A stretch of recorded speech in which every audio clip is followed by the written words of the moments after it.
다 같이 일어나셔서 하나님의 말씀 한 목소리로 읽겠습니다. 이사야 1장 16절에서 18절까지의 말씀입니다. 구약성경 967페이지입니다. 이사야 1장 16절에서 18절 말씀을 다 같이 읽겠습니다. 너희는 스스로 씻으며 스스로 깨끗게 하여 내 목전에서 너희 악업을 버리며 악행을 그치고 선행을 배우며 공의를 구하며 학대받는 자를 도와주며 고아를 위하여 신원하며 과부를 위하여 변호하라 하셨느니라. 여호와께서 말씀하시되 오라 우리가 서로 변론하자. 너희 죄가 주홍 같을지라도 눈과 같이 희어질 것이요 진홍같이 붉을지라도 양털같이 되리라. 아멘.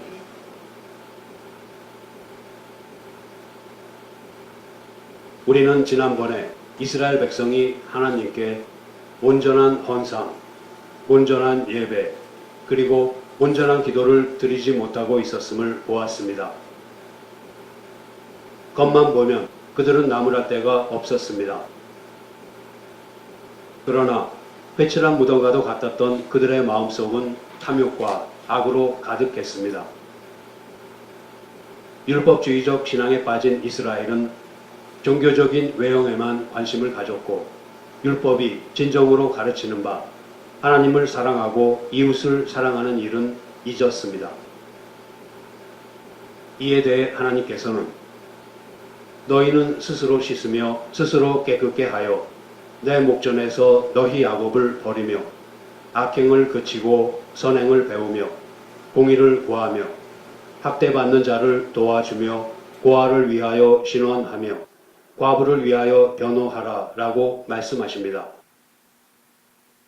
여기서 너희는 스스로 씻으며 스스로 깨끗하게 하여는 너희 마음을 청결하게 하라는 말씀입니다.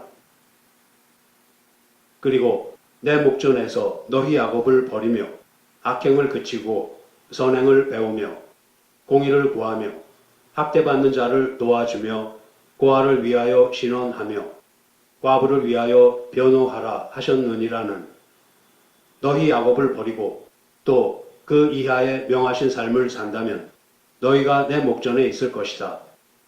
곧 너희가 나를 볼 것이다 라는 말씀입니다.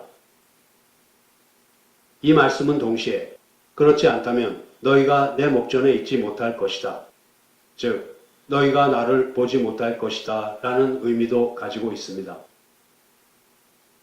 예수님께서는 이 말씀을 산상수훈의 팔복 가운데 하나인 마음이 정결한 자는 복이 있나니 저희가 하나님을 볼 것이미요로 나타내셨습니다.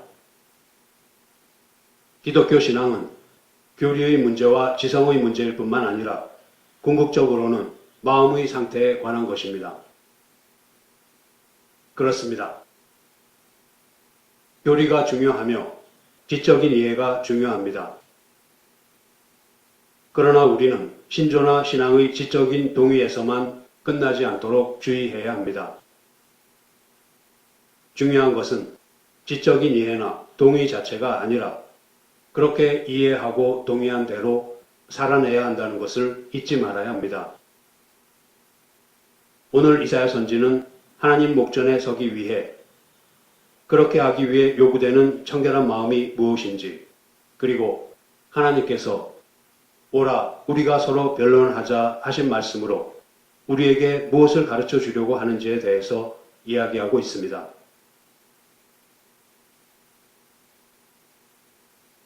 기독교가 행위나 겉으로 보이는 품행에 그치는 것이 아니라 마음의 상태에 관한 것이라는 사실을 놓치면 자기도 모르는 사이에 율법주의적 신앙에 빠지게 됩니다.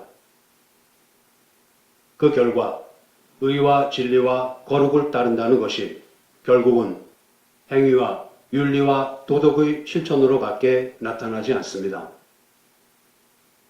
다시 말하면 종교적인 열심과 정성을 다하는 가운데 정작 신앙의 본질은 놓치고 마는 것입니다. 이처럼 마음이 중요한 것은 마음으로부터 모든 것이 흘러나오기 때문입니다. 마음은 인간의 존재와 인격의 중심입니다. 마음은 지성과 감정과 의지를 포함합니다. 그와 같은 마음은 인간 전부를 나타냅니다. 그렇기에 예수님께서는 마음이 청결한 자는 복이 있나니, 즉 온갖 활동의 근원인 마음이 깨끗한 사람은 복이 있다고 말씀하고 계십니다. 그런데 마음은 또한 우리가 가진 모든 문제가 시작되는 곳이기도 합니다. 마가복음 7장 20절에서 23절 말씀이 다음과 같이 설명해 줍니다. 또 가라사대 사람에게서 나오는 그것이 사람을 더럽게 하느니라. 속에서 곧 사람의 마음에서 나오는 것은 악한 생각, 곧 음란과 도적질과 살인과 간음과 탐욕과 악독과 속임과 음탕과 흘기는 눈과 회방과 교만과 광배니 이 모든 악한 것이 다 속에서 나와서 사람을 더럽게 하느니라. 우리의 모든 문제는 사람의 마음에서 나옵니다. 이것을 깨닫지 못하고 문제의 원인을 환경의 탓으로 돌리고는 하는데 그것이 바로 문제입니다. 우리는 아담과 하와가 조금도 부족한 것이 없는 완전한 환경인 낙원에서 범죄한 것을 알고 있습니다.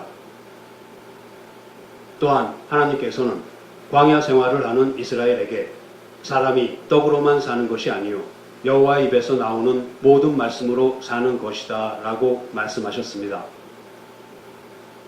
그러자 백성들은 저희들이 배가 고파서 죄를 짓지 배만 부르다면 하나님을 열심히 섬길 것입니다 하고 대답합니다. 백성들의 말은 자기들이 죄를 짓는 것은 자신들이 잘못되어서가 아니라 좋지 못한 환경 때문이라는 것입니다. 하나님께서는 그러한 이스라엘에게 그러면 내가 너희에게 먹을 것을 줄 테니 과연 너희들이 죄를 짓는지 짓지 않는지 보자고 하셨습니다. 그러나 먹고 배부르자 이스라엘은 오히려 힘을 내어 점점 더 죄 짓기에만 바빴습니다. 하나님께서는 그들이 죄를 짓는 것은 환경이 나빠서가 아니라 그들 자신에게 문제가 있어서라는 사실을 스스로 경험하여 깨닫기를 원하셨던 것입니다. 이처럼 여호와의 입에서 나오는 모든 말씀으로 살지 못하고 떡으로만 사는 것, 즉 하나님만을 전적으로 의지하지 못하고 자기 자신을 의지하는 것으로부터 모든 문제가 발생합니다. 부패한 마음이 문제인 것입니다. 이사야 선지가 활동하던 당시에 이스라엘은 어떠했습니까? 역시 별반 다른 것이 없었습니다. 그래서 이사야 선지는 소는 그 임자를 알고 나귀는 주인의 구유를 알건만은 이스라엘은 알지 못하고 나의 백성은 깨닫지 못하는도다 하셨도다. 슬프다. 범죄한 나라요. 허물진 백성이요. 행악의 종자요. 행위가 부패한 자식이로다. 그들이 여호와를 버리며 이스라엘의 거룩한 자를 만홀히 여겨 멀리하고 물러갔도다 하며 한탄했습니다. 그러면 오늘날의 우리는 어떻습니까? 인류 역사의 흐름이 점점 더 혼란스럽고 절망스러운 방향으로 흘러가는 듯 보이지 않습니까? 그 누구도 이것을 부인할 수 없습니다. 계몽주의 시대 이래로 인간의 이성이 존중되면서 인간의 가능성에 대한 신념은 커져만 갔습니다. 하나님의 말씀을 뒤로 한 채 지난 역사의 교훈과 학문을 통한 교육과 훈련으로 인간은 얼마든지 발전할 수 있다고 확신했습니다. 그러나 양차 세계대전을 치르면서 이와 같은 인간의 가능성에 대한 낙관론은 여지없이 무너지고 말았습니다. 그럼에도 불구하고 인류가 여전히 하나님을 떠나서 인간의 가능성에 대해 병적으로 집착하는 것은 매우 안타까운 일입니다. 인간은 결코 역사로부터 교훈을 얻어서 지난날의 잘못을 개선할 수 있는 존재가 아닙니다. 오히려 지난 역사에서 일어났던 비참한 일들은 그 양상이 점점 더 심해지고만 있습니다. 우리는 그것을 전쟁이 끊이지 않는 것과 살상 무기의 가공할 만한 위력이 날로 증가하는 현상에서 볼 수 있습니다. 이 모든 것이 사람의 마음에서 나옵니다. 사람의 비열하고 무가치한 욕망에서 나오는 것입니다. 우리는 교육이나 환경의 개선만으로는 선한 사람을 만들 수 없다는 것을 알아야 합니다. 사람의 지성을 발전시킨다고 해서 문제가 해결되지 않는 것은 모든 문제가 인격의 중심인 마음으로부터 시작되기 때문입니다. 사람의 마음이 타락과 죄의 결과로 부패했기 때문입니다. 만물보다 거짓되고 심히 부패한 것이 바로 사람의 마음입니다. 그렇기에 마음이 청결하기 전에는 악업을 버리며 악행을 그치고 선행을 배우며 공의를 구하며 학대받는 자를 도와주며 고아를 위하여 신원하며 과부를 위하여 변호할 수 없는 것이 인간이라는 존재입니다. 그렇다면 마음이 청결하다는 말의 뜻은 정확하게 무엇이겠습니까? 마음이 청결하다는 것은 위선이 없는 성한 것, 그리고 구김살이 없는 것이라는 뜻입니다. 아무것도 숨겨진 것이 없는 마음, 곧 신실 혹은 진실이라 하겠습니다. 시편 기자는 시편 86편에서 청결한 마음을 이렇게 표현했습니다. 시편 86편 11절과 12절 말씀을 보겠습니다. 여호와여, 주의 도로 내게 가르치소서. 내가 주의 진리에 행하오리니 일심으로 주의 이름을 경외하게 하소서. 주 나의 하나님이여, 내가 전심으로 주를 찬송하고 영영토록 주의 이름에 영화를 돌리오리니. 시편 기자는 청결한 마음을 일심 그리고 전심이라고 표현했습니다. 우리에게 문제가 되는 것은 나누어진 마음입니다. 우리 마음의 일부는 하나님을 찬양하고 경배하나 나머지 마음은 세상을 기웃거리고 있습니다. 사도 바울은 이에 대해 나는 속사람으로는 하나님의 법을 즐거워하나 내 지체에는 다른 법이 있어서 내 마음의 법과 맞서서 싸우며 내 지체에 있는 죄의 법에 나를 포로로 만드는 것을 봅니다. 라고 합니다. 청결한 마음은 나누어지지 않은 마음입니다. 그런데 청결한 마음은 나누어지지 않은 마음이라는 뜻 외에도 정화된 마음, 흠이 없는 마음이라는 뜻도 가지고 있습니다. 이것을 설명하는 요한계시록 22장 14절, 15절 말씀입니다. 그 두루마기를 빠는 자들은 복이 있으니 이는 저희가 생명나무에 나아가며 문들을 통하여 성에 들어갈 권세를 얻으려 함이로다. 개들과 술객들과 행음자들과 살인자들과 우상 숭배자들과 및 거짓말을 좋아하며 지어내는 자마다 성 밖에 있으리라. 부정하고 불결한 것은 하늘의 예루살렘에 들어가지 못할 것이라고 합니다. 청결한 마음은 죄가 없으시고 그 입에서 아무런 거짓도 찾아볼 수 없으신 완전하고 흠없고 순결하고 온전하신 주 예수 그리스도를 담는 것입니다. 청결한 마음은 나누어지지 않은 마음으로 하나님을 사랑하는 것입니다. 마음을 다하고 성품을 다하고 힘을 다하여 하나님을 사랑하는 것입니다. 그 청결한 마음을 이사야 선지는 악업을 버리며 악행을 그치고 선행을 배우며 공의를 구하며 학대받는 자를 도와주며 고아를 위하여 신원하며 과부를 위하여 변호하는 것이라고 표현하고 있습니다. 하나님 사랑은 이웃 사랑으로, 이웃 사랑은 하나님 사랑으로 나타나기 때문입니다. 마음이 청결한 자가 하나님을 본다고 했습니다. 그러면 여기서 하나님을 본다는 것은 무슨 뜻입니까? 영화된 우리가 육신의 눈을 가지고 하나님을 본다는 뜻입니까? 하나님을 본다는 것이 가시적인 것인가 아니면 순전히 영적인 것인가 하는 것은 근본적으로는 우리가 대답할 수 없는 문제입니다. 잠시 성경이 이에 대해서 말하는 것을 따라가 보겠습니다. 구약 성경을 보면 모세가 하나님의 영광을 볼 수 있게 해달라고 정하자 하나님께서 그것을 허락하셨습니다. 그러나 하나님께서는 모세로 하여금 하나님의 얼굴 대신에 등만을 보게 하셨습니다. 등만을 보았다는 것은 모세가 직접적이 아니라 간접적으로 하나님을 본 것을 나타냅니다. 또한 에스겔 선지가 하나님을 보았다고 했으나 그것은 환상이었습니다. 이사야 선지도 하나님을 보았으나 그것 역시 직접 본 것이 아니라 환상이었습니다.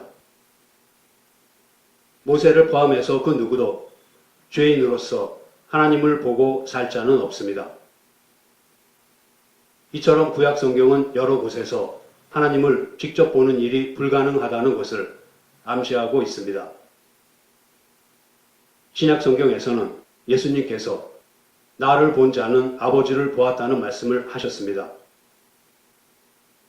그 말씀의 참뜻은 무엇이겠습니까?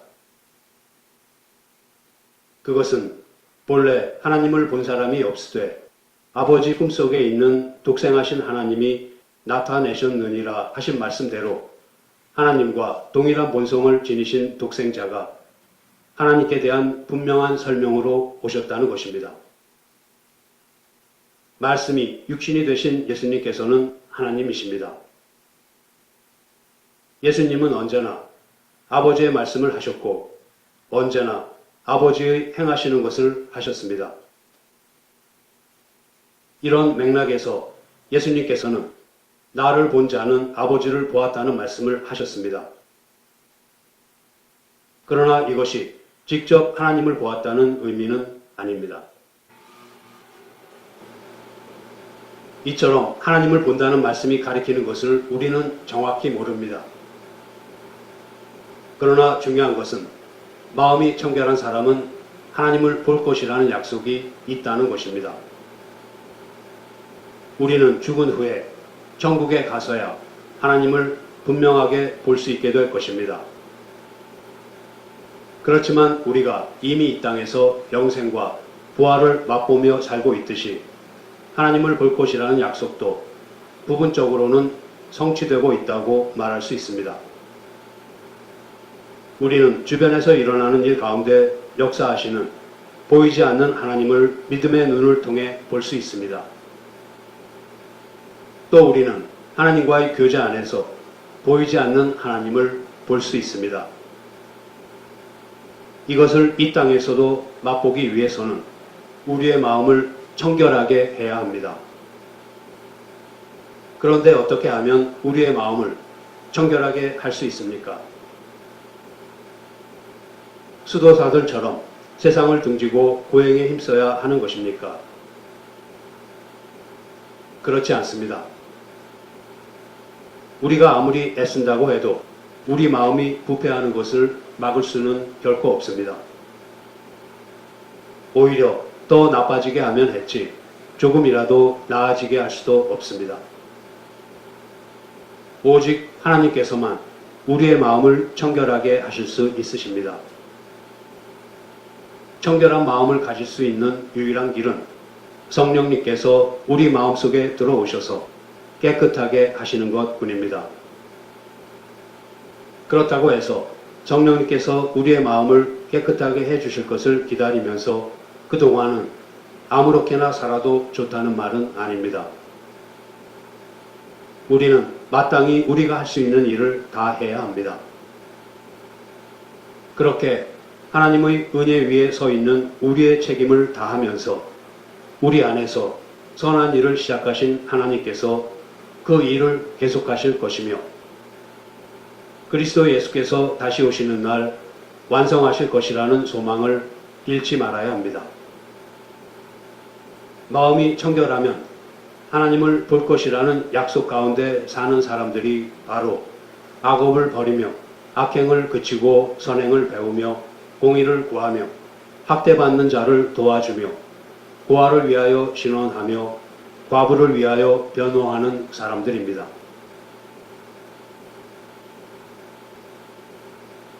하나님께서는 우리의 마음을 깨끗하게 하시는 은혜 위에 더 큰 은혜를 더하셔서 먼저 우리를 찾아오시기까지 하십니다. 오라, 우리가 서로 변론하자 하신 말씀은 태초에 범죄한 아담과 하와가 날이 서늘할 때에 동산에 거니시는 여호와 하나님의 음성을 듣고 여호와 하나님의 낯을 피하여 동산나무 사이에 숨은 일을 생각나게 합니다. 하나님께서 에덴 동산에 찾아오셨습니다. 아담과 하와가 어디에 있는가 찾으셨지만 그들은 나무 사이에 숨었습니다. 죄를 지은 영혼은 이렇게 반응하게 됩니다. 죄를 지은 자는 하나님을 기쁨으로 만든 것이 아니라 두려움과 고통으로 맞이하게 되는 것입니다. 여호와 하나님께서 아담을 부르시며 네가 어디 있느냐? 즉 오라 우리가 서로 변론하자라고 하셨습니다. 하나님께서 이렇게 말씀하신 것은 아담이 어디에 숨어 있는지를 모르셔서가 아닙니다. 그것은 아담과 하와가 하나님께 불순종한 자신들의 영혼의 상태를 깨닫고 자복하는 심령으로 숨은 곳에서 나오기를 간절히 바라시는 안타까운 마음의 표현입니다. 하나님께서는 구원이 절대적으로 필요한 그들을 외면하지 않으시고 그들에게 가죽옷을 지어 입히셨습니다. 여기에 타락한 인간을 끝까지 포기하지 않으시고 돌보시는 하나님의 사랑과 긍휼하심이 나타나고 있습니다. 인간의 가죽옷을 위해 희생된 짐승은 구약시대 인간의 속죄를 위해 희생된 숱한 희생제물의 예표입니다. 그리고 궁극적으로는 인간 구원을 위해 십자가의 영원한 제물이 되신 예수 그리스도를 가리킵니다.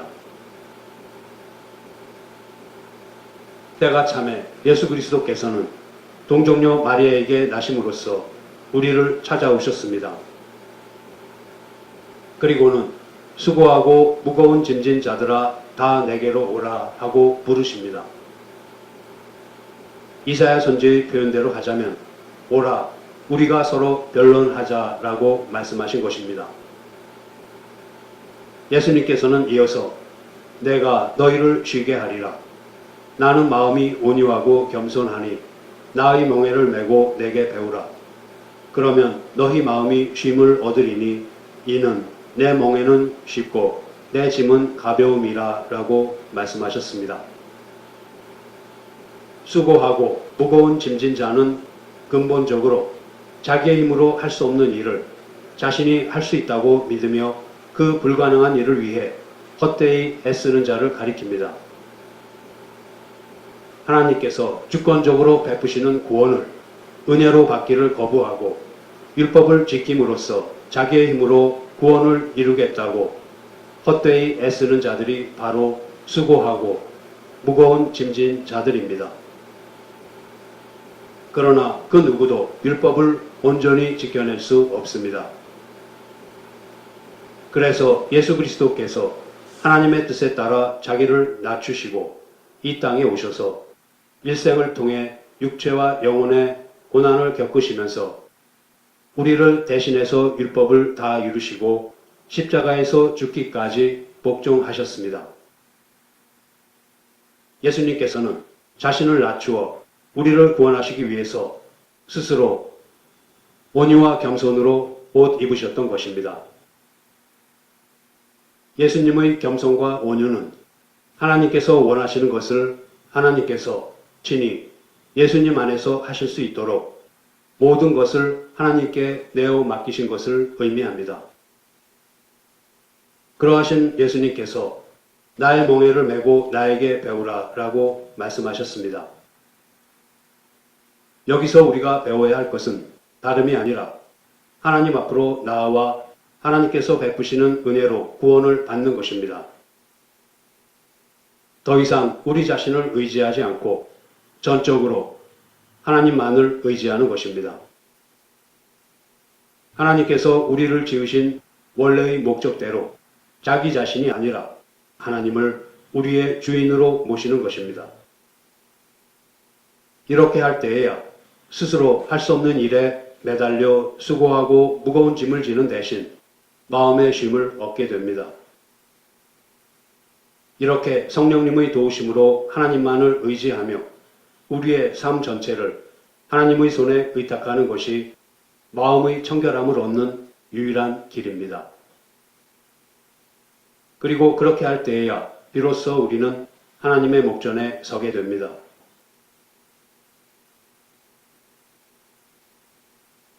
오라, 우리가 서로 변론하자 하고 부르신 하나님 목전에 선 우리는 과연 무슨 말을 할 수 있겠습니까? 하나님께서는 범죄한 우리에게 말씀하십니다. 내가 선지자들을 통해 여러 가지 방법으로 수없이 너희들에게 호소하였다. 그러나 너희들은 나의 말을 듣지 않는구나. 자, 이제 내가 너희들을 먼저 찾아오기까지 했으니 너희들의 말을 들어보기로 하자. 지금 당장 하나님께서 우리를 벌하신다고 해도 우리는 그것에 대해 아무런 불평도 할 수 없습니다. 그러나 하나님께서는 아무런 경고도 없이 갑자기 그렇게 하시지 않는다는 것을 우리 자신이 너무나도 잘 알고 있습니다. 하나님께서는 우리로 하여금 죄로부터 돌이켜 하나님 앞으로 나아오게 하시려고 수도 없이 우리에게 말씀하셨습니다. 우리를 위하여 사랑하시는 독생자 예수 그리스도를 내어주시기까지 하셨습니다.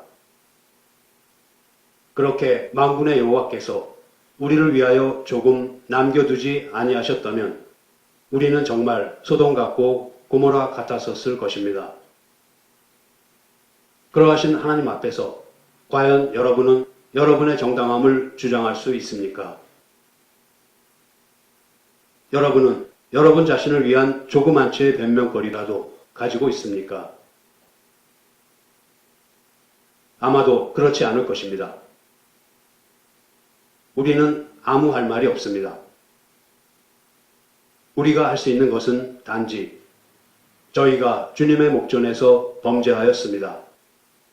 저희들이 스스로의 죄를 잘 알고 있습니다. 저희들이 지은 죄, 곧 저희들 자신과 이웃에 대해 지은 모든 죄는 결국 주님을 대적하고 거역한 죄입니다. 주님께서 이 모든 것을 보셨으니 주님의 말씀은 옳고 주님의 심판은 정당하십니다 하는 고백뿐입니다.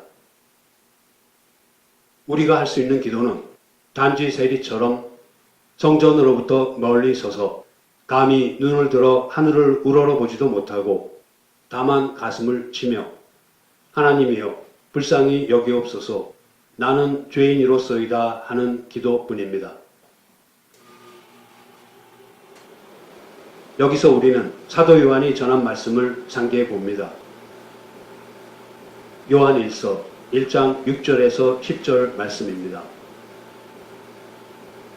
만일 우리가 하나님과 사귐이 있다 하고 어두운 가운데 행하면 거짓말을 하고 진리를 행치 아니함이거니와 저가 빛 가운데 계신 것 같이 우리도 빛 가운데 행하면 우리가 서로 사귐이 있고 그 아들 예수의 피가 우리를 모든 죄에서 깨끗하게 하실 것이요 만일 우리가 죄 없다 하면 스스로 속이고 또 진리가 우리 속에 있지 아니할 것이요 만일 우리가 우리 죄를 자백하면 저는 미쁘시고 의로우사 우리 죄를 사하시며 모든 불의에서 우리를 깨끗게 하실 것이요 만일 우리가 범죄하지 아니하였다 하면 하나님을 거짓말하는 자로 만드는 것이니 또한 그의 말씀이 우리 속에 있지 아니하니라. 사도 요한은 우리가 우리 죄를 자백하면 하나님은 신실하시고 의로우신 분이시므로 우리 죄를 용서하시고 모든 불의에서 우리를 깨끗하게 해 주실 것이라고 합니다. 이사야 선지는 이것을 너희 죄가 주홍 같을지라도 눈과 같이 희어질 것이요 진홍같이 붉을지라도 양털같이 되리라 라는 말로 선포합니다.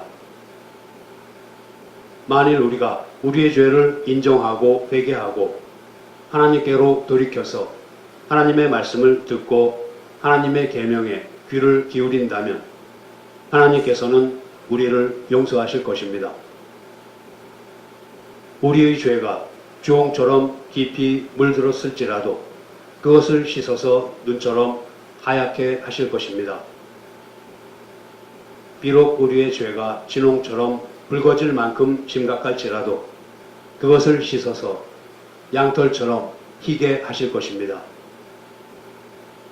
그런데 이처럼 주홍같고 진홍같이 붉은 죄를 눈과 같고 양털같이 희게 하는 것은 오직 그리스도 안에서만 가능한 일입니다. 우리는 이것을 의롭다고 하다, 곧 칭의라고 부릅니다. 하나님께서는 우리 안의 모든 죄를 취하셔서 독생자 예수 그리스도께로 옮기시고 형벌로 지우셨습니다. 그리고는 그 아들의 의로우심을 취하셔서 우리에게 입혀주셨습니다. 우리는 그리스도의 의의 옷을 입고 있습니다.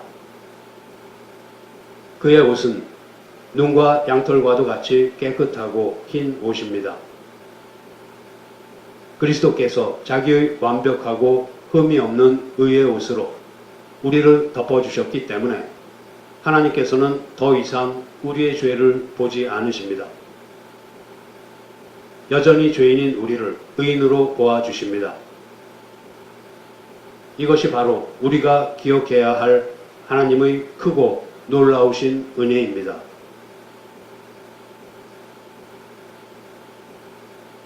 이제 말씀을 마치겠습니다. 예수님께서 마음이 청결한 자는 복이 있나니 라고 말씀하실 정도로 마음은 중요합니다. 인간의 존재와 인격의 중심인 마음은 인간의 전부를 나타냅니다. 그리고 그 마음에서 모든 것이 비롯됩니다. 따라서 우리의 신앙 또한 교리와 지성을 넘어서서 마음의 상태에까지 모든 것을 아울러야 하는 것입니다. 그런데 한편으로는 만물보다 거짓되고 심히 부패한 것이 바로 사람의 마음입니다. 그 부패의 근본은 인간이 하나님을 전적으로 의지하지 못하고 자기 자신을 의지하는 것입니다. 거기서부터 모든 문제가 발생합니다. 그래서 우리는 마음을 청결하게 해야 하는데 청결한 마음은 나누어지지 않은 마음, 그리고 정화된 마음, 흠이 없는 마음을 가리킵니다. 좀 더 정확히 말하자면 청결한 마음은 죄가 없으시고 그 입에서 아무런 거짓도 찾아볼 수 없으신 완전하고 흠없고 순결하고 온전하신 주 예수 그리스도를 담는 것입니다. 그렇게 나누어지지 않은 마음을 이사야 선지는 악업을 버리며 악행을 그치고 선행을 배우며 공의를 구하며 학대받는 자를 도와주며 고아를 위하여 신원하며 과부를 위하여 변호하는 것이라고 합니다. 우리는 마음이 청결한 사람은 하나님을 볼 것이라는 약속을 이미 받았습니다. 그리고 그 약속은 이 땅에서도 부분적으로 성취되어서 우리는 주변에서 일어나는 일 가운데 역사하시는 하나님, 또 우리와 교제하시는 하나님을 믿음의 눈으로 볼 수 있습니다. 이처럼 마음이 청결하면 하나님을 볼 것이라는 약속 가운데 사는 사람들이 바로 악업을 버리며 악행을 그치고 선행을 배우며 공의를 구하며 학대받는 자를 도와주며 고아를 위하여 신원하며 과부를 위하여 변호하는 사람들입니다. 청결한 마음을 가질 수 있는 유일한 길은 성령님께서 우리 마음속에 들어오셔서 깨끗하게 하시는 것뿐입니다. 그리고 우리는 성령님의 도우심으로 하나님만을 의지하며 우리의 삶 전체를 하나님의 손에 의탁할 때 마음의 청결함을 얻어 비로소 하나님의 목전에 서게 됩니다. 그때 하나님께서는 오라 우리가 서로 변론하자 하신 말씀으로 은혜의 선언을 하십니다. 우리가 죄를 자백하면 하나님께서는 주홍 같고 진홍같이 붉은 죄를 눈과 같고 양털같이 희게 하십니다. 그것은 오직 그리스도 안에서만 가능한 일로서 우리는 이것을 칭의라고 부릅니다. 그리스도께서 자기의 완벽하고 흠이 없는 의의 옷으로 우리를 덮어주셨기 때문에 하나님께서는 더 이상 우리의 죄를 보지 않으십니다. 성도 여러분, 나누어지지 않고 흠이 없는 마음으로 하나님 앞에 나와 죄를 고백함으로써 죄 사함과 의로움을 잊고 하나님을 전심으로 사랑하는 저와 여러분이 되기를 소원합니다. 기도하시겠습니다.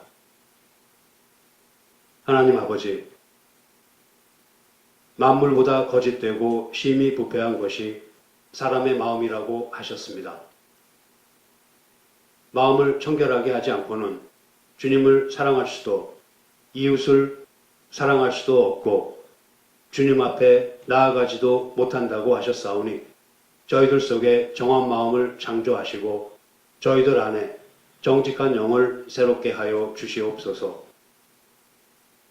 그리하여 악업을 버리며 악행을 그치고 선행을 배우며 공의를 구하며 학대받는 자를 도와주며 고아를 위하여 신원하며 과부를 위하여 변호하는 사람으로서 마음이 청결하면 하나님을 볼 것이라는 약속 가운데 사는 저희들이 되게 도와주시옵소서.